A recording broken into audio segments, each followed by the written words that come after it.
किरण मिश्रा एक युवा लेखक था जो शहरी शोर शराबे से दूर जाकर अपना नया उपन्यास पूरा करना चाहता था। एक ऑनलाइन लिस्टिंग के जरिए उसे उत्तराखंड के एक पहाड़ी गांव में 100 साल पुराना एक बंगला किराए पर मिला। शांत, सस्ता और बिल्कुल अलग थलग। जब वो बंगले की चाबी लेने मालिक विनोद बाबू के पास गया तो बूढ़े आदमी ने उसे देखा और सिर्फ एक बात कही।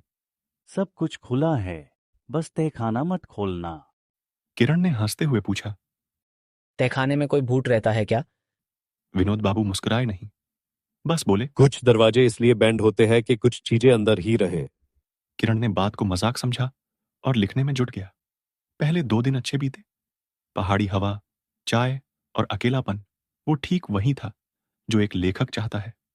पर तीसरी रात जब सब सो गया और पूरा घर शांत था, तभी किरण ने पहली बार वो आवाज सुनी। जैसे लकड़ी पर किसी ने लंबे नाखून रगड़े हों। उसने ध्यान नहीं दिया, सोचा चूहे होंगे। चौथी रात फिर वही आवाज, इस बार ज्यादा तेज, और इस बार उसके साथ एक फुसफुसाहट भी थी।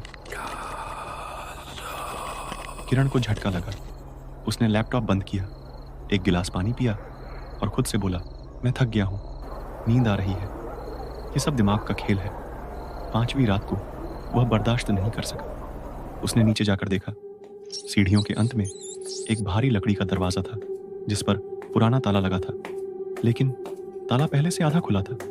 उसका दिल धड़का। क्या कोई पहले से अंदर है, या क्या कोई बाहर आना चाहता है? किरण ने टॉर्च उठाई और दरवाजा खोला। अंधेरा, सड़ा हुआ और गंध से भरा था। हवा भारी लग रही थी, जैसे सांस लेना मुश्किल हो। नीचे एक पुराना फर्नीचर पड़ा था और कोने में एक लोहे की कुर्सी पर बैठा कोई आदमी। उसकी पीठ टॉर्च की रोशनी से चमकी, पर चेहरा अंधेरे में था। किरण ने डरते हुए पूछा, कौन हो तुम? आदमी ने सिर उठाया। उसकी आंखें काली थीं, पूरी काली, बिना पुतलियों के। वो बोला, बहुत सालों बाद किसी ने दरवाजा खोला है। अब मैं जा सकता हूँ, लेकिन कोई और मेरी जगह लेगा। किरण ने पीछे मुड़ना चाहा, लेकिन सीढ़ियां गायब थीं। वो भागा, चिल्लाया, पर कोई रास्ता नहीं मिला। वो शख्स कोई आम आदमी नहीं था। वो विनोद बाबू का बेटा था, जो तांत्रिक विद्या में लिप्त था। उसने अमृता की खोज में तंत्र साधना की, पर कुछ गलत हुआ और उसकी आत्मा उसी बंगले के तलघर में कैद हो गई।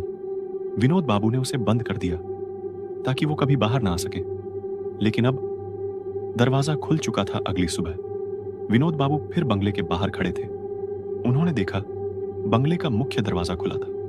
तलघर का दरवाजा फिर से बंद कर दिया गया था। वो धीमे से बोले, एक और लेखक, एक और बंद आत्मा। अब हर रात उसी बंगले से आवाज आती है, खर खर खर रर। मुझे बाहर निकालो। और ये तय नहीं है कि अगला किराएदार कौन होगा, या कि तुम खुद तो नहीं हो अगला किराएदार।